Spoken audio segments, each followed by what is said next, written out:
Assalamualaikum warahmatullahi wabarakatuh. Selamat datang di channel Dambiri Story. Tentunya masih bersama Mas Dam di sini. Kali ini Mas Dam akan membawakan cerita yang berjudul Dua Kehidupan Rani. Cerita ini ditulis oleh Bang Esot dan gak usah berlama-lama lagi. Langsung saja kita masuk ke dalam ceritanya. Mingkar mingkurengang kala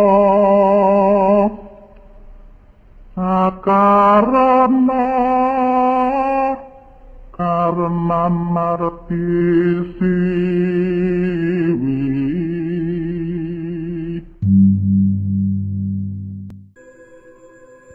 Aku Vira. Pengalaman mengerikan ini terjadi bertahun-tahun yang lalu. Suamiku yang bekerja di sebuah perusahaan konstruksi dan ditugaskan ke wilayah Banten, tepatnya di Pandeglang. Saat itu aku sedang hamil anak kedua dan aku tidak mau jauh dari suami. Maka kami sekeluarga memutuskan untuk menyewa rumah untuk tinggal sementara. Kata suamiku ia hanya ditugaskan selama 3 bulan saja. Setelah itu dia akan kembali ke Jakarta.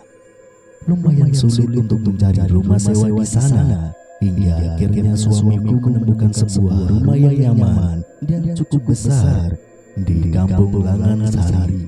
Di depan rumah itu ada sebatang pohon mangga dan sebuah ayunan yang terbuat dari bekas ban mobil. Dinding depan rumahnya ditempeli keramik merah. Ada 2 tiang penjaga utama di bagian depan. Lantai keramiknya berwarna putih. Perabotan di rumahnya sudah lengkap, ada 3 kamar, 1 dapur, dan 1 kamar mandi yang sudah menggunakan air jet pump. Rumahnya nyaman ya Pak? Kataku sambil memperhatikan sekeliling. Iya Mah, di daerah sini juga sejuk. Kalau pagi bisa nongkrong sambil memandangin Gunung Pulau Sari. Mah, aku main ayunan ya, kata Rani anak perempuanku. Iya nak, hati-hati ya.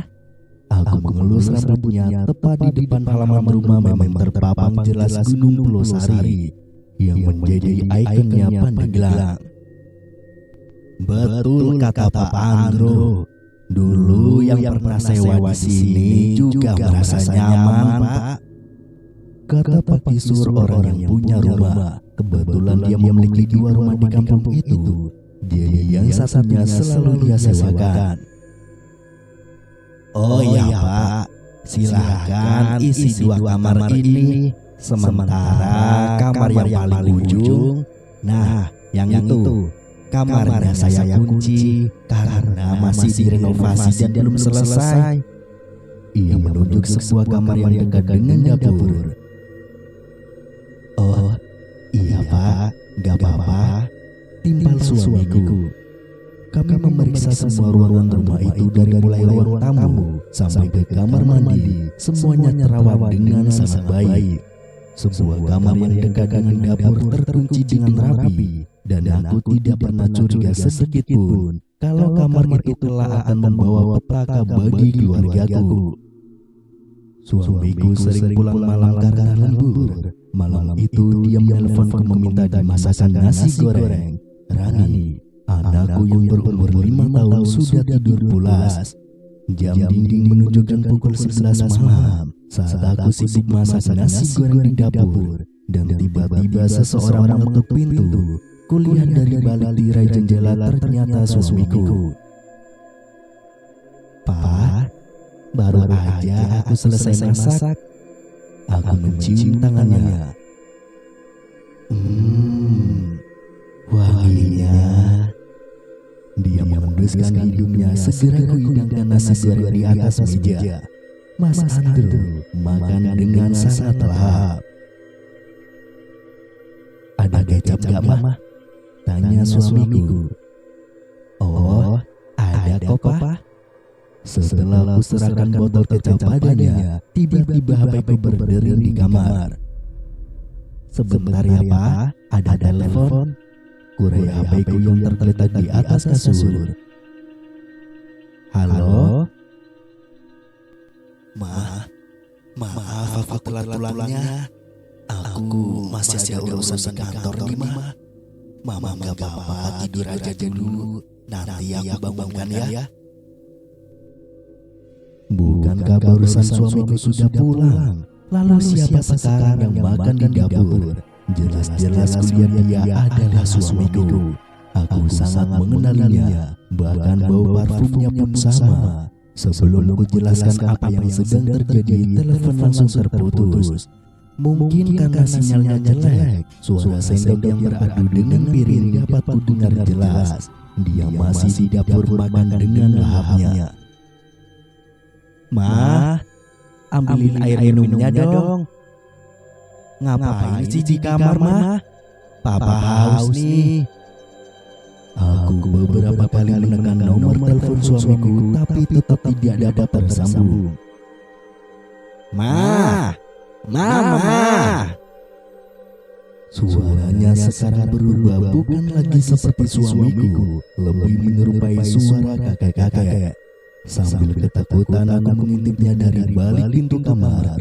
Kulihat orang yang menyerupai suamiku masuk ke dalam kamar yang tidak kami tempati.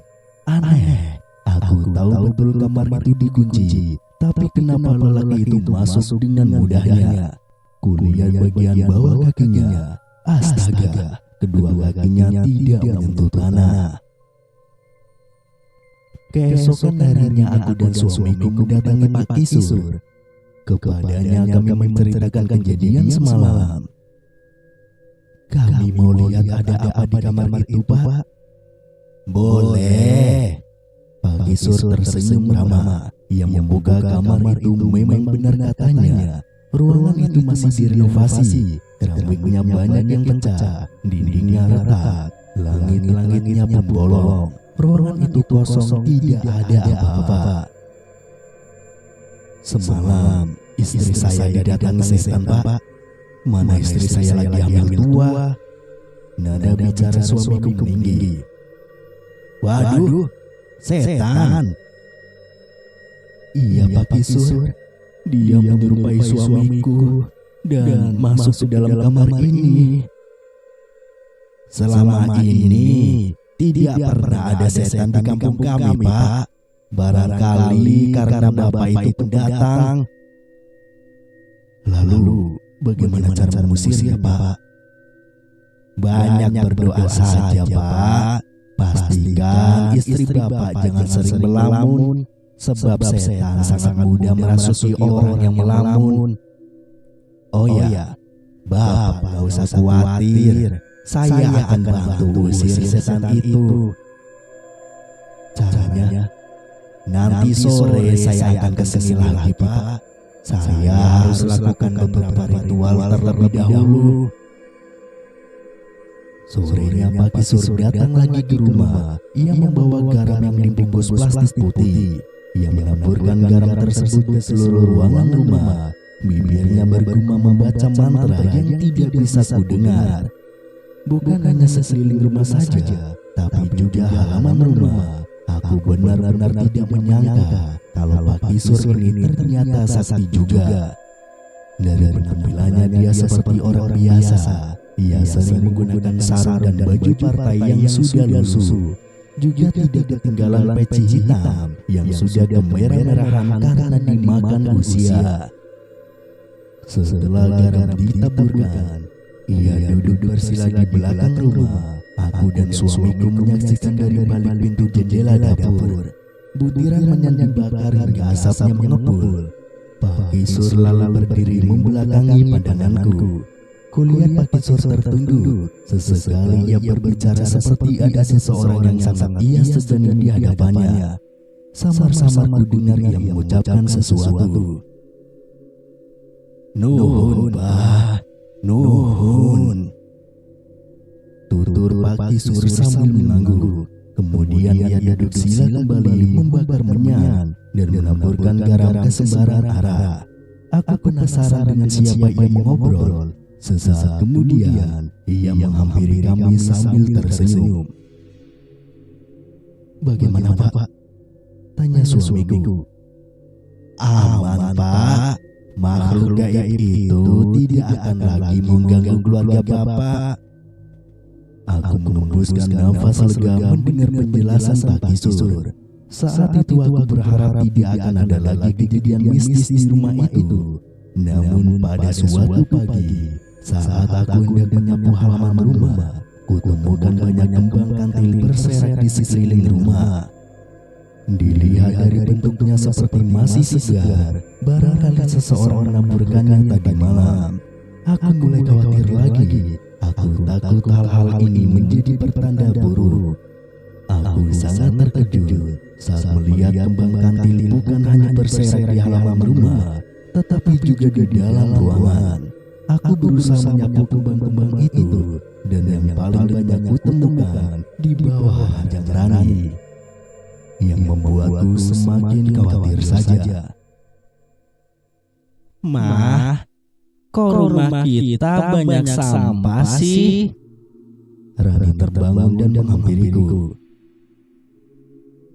Namanya kembang kantil sayang. Mama juga nggak tahu nih kenapa tiba-tiba banyak kembang kantil. Sebentar ya, Mama bersihkan dulu. Segera aku bersihkan kembang kantil itu, kumasukkan kembang-kembang itu ke dalam karung, lalu membakarnya di belakang rumah. Saat sedang membakar kembang kantil, dari balik pepohonan kulihat seorang kakek mengenakan baju lengan panjang dan juga celana hitam. Seluruh rambutnya sudah terlihat memutih. Kakek itu menatap ke arahku dengan tatapan tajam. Siapa dia? Buru-buru aku masuk lagi ke dalam rumah. Tatapan kakek itu membuatku takut. Aku dan Mas Andro mendatangi rumah Pak Kisur untuk protes lagi tentang kejadian janggal yang aku alami. Tepatnya tentang kembang kantil tempo hari. Setibanya di sana kami dipersilakan duduk di atas sofa yang sudah usang penuh dengan sobekan sana sini. Ruangan tamu Pak Kisur terbilang sederhana. Dindingnya berwarna putih yang sudah memudar. Ada sebuah retakan pada dinding itu, bisa jadi karena gempa bumi atau memang sudah dimakan usia. Sebuah foto berbingkai coklat dipajang pada dinding. Dapat kupastikan kalau itu adalah foto Pak Kisur dan istrinya waktu masih muda. Dari dapur kulihat Mak Isa, istrinya Pak Kisur, membawa 2 toples rengginang dan sesekok kecil air putih. Dengan ramah ia mempersilakan kami untuk mencicipi makanannya. Pak Kisur duduk berhadapan dengan suamiku. Dengan berapi-api suamiku menceritakan kejadian janggal di rumah yang kami sewa. Wah, sudah ada kembang kantil. Iya, memangnya kenapa Pak? Itu pertanda baik Pak. Artinya makhluk gaib itu sudah pergi dari rumah. Senyum Pak Kisur mengembang menampakkan giginya yang hitam berselang putih. Masa sih Pak? Bapak nggak bohong kan? Tanyaku entah kenapa aku curiga. Iya Bu, kalau ada kembang kantil itu pertanda baik. Mak Isa membela suaminya. Walau ragu, aku dan suamiku mencoba untuk percaya. Sebenarnya ingin sekali kami pindah dari rumah itu, tapi sangat sulit mencari rumah sewa di sana. Setelah mencicipi makanan ringan, kami lekas pamit. Pak Kisur dan Mak Isa mengantarkan sampai pagar rumah. Pak, mereka nggak punya anak ya? Entah kenapa tiba-tiba pertanyaan itu terlintas dalam benakku. Kayaknya enggak deh Mah. Atau mungkin aja anaknya udah berkeluarga. Ucap Mas Andro sambil terus jalan. Lokasi rumah yang kami sewa memang berada di ujung perkampungan, terpisah dengan permukiman warga. Jadi kalau jalan kaki ke rumah Pak Kisur ternyata lumayan membuatku lelah. Tapi aku nggak lihat foto anaknya Pak. Iya juga sih. Ya sudah bukan urusan kita lah. Yang penting kita nggak diganggu oleh makhluk gaib itu. mengangguk sesekali berjijit melangkahi jalanan yang becek. Sore itu hujan turun dengan deras. Aku bermain petak umpet bersama Rani. Awalnya permainan itu berjalan baik-baik saja, hingga malapetaka datang saat giliran anakku yang bersembunyi. Aku duduk di atas tempat tidur, menutup mata sambil menghitung mundur. Mama hitung mundur ya. 5, 4, 3, 2, 1. Siap gak siap mama datang nih. Di mana ya anak mama? Kok nggak ada? Aku melangkah keluar kamar sambil memegangi perutku yang buncit. Aku mencarinya di dapur karena yakin biasanya Rani bersembunyi di bawah meja makan, tapi tidak ada. Atau dia bersembunyi di dalam kamar mandi. Ku cari di sana tetap tidak ada. Mama. Ku dengar suara itu dari kamarnya. Mama datang nih. Aku berjalan menuju kamarnya. Rani. Ku buka perlahan pintu kamar anakku. Di mana ya anak mama yang sangat cantik? Ku tengok di kolong ranjang tidak ada. Di belakang tirai juga tidak ada. Di belakang pintu juga tidak ada. Di dalam lemari pun tidak ada. Aku mulai panik. Rani, kamu di mana, Nak? Mama, sini Ma, aku di sini. Suaranya terdengar lagi sambil tertawa cekikikan. Langkah kakinya yang mungil ku dengar di ruang tamu. Rani, aku meriksa di belakang sofa namun tetap tidak ada. Mama, tolong Ma. Teriak suaranya memenuhi ruangan rumah. Rani, kamu di mana, Nak? Rani. Itu teriakan terakhir Rani. Anakku menghilang. Entah kemana sudah aku cari ke seluruh ruangan rumah, tapi tidak ada. Segera aku telepon suamiku, tanganku bergetar hebat sambil menangis panik. Papa, Rani hilang, Pak. Hah? Maksud kamu, Ma? Iya, Pak. Tadi aku main petak umpet sama Rani dan dia hilang begitu aja, Pak. Astaga. Oke, kamu tenang ya, Ma. Aku langsung pulang sekarang. Saat suamiku datang, dia langsung meminta Pak Kisur untuk membuka kamar yang sedang direnovasi. Tapi hasilnya nihil.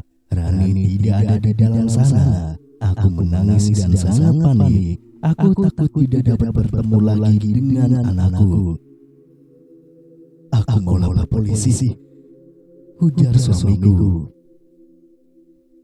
Mereka tidak akan bisa membantu, Pak. Ini urusan gaib. Aku bisa mencari keberadaan anak Bapak, tapi aku butuh waktu sekitar 3 hari. Aku harus melakukan beberapa ritual terlebih dahulu, ucap Pak Kisur. 3 hari berlalu, anakku belum juga ditemukan. Aku tidak mau meninggalkan rumah itu sebelum Rani kembali. Di hari keempat, tepatnya malam Jumat, Pak Kisur datang ke rumah. Dia membawa 2 ekor ayam hitam. Aku yakin dia pasti akan melakukan sesajenan untuk menemukan anakku. Ia membuka kamar yang selalu dikunci. Kemudian ia mengunci dirinya dari dalam. 2 jam berlalu, aku dan suamiku menunggu dari luar dengan perasaan yang cemas. Tiba-tiba terdengar suara jeritan Rani dari dalam kamar. Mama, tolong Rani, Ma.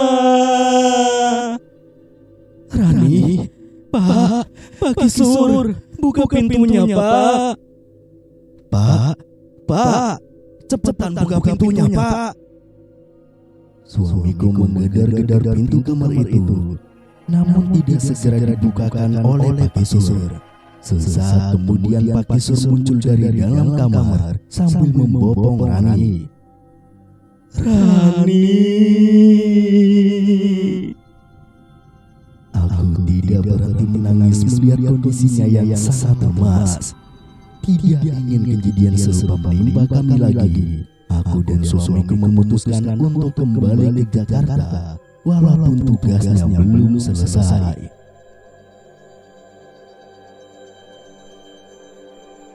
Bersambung.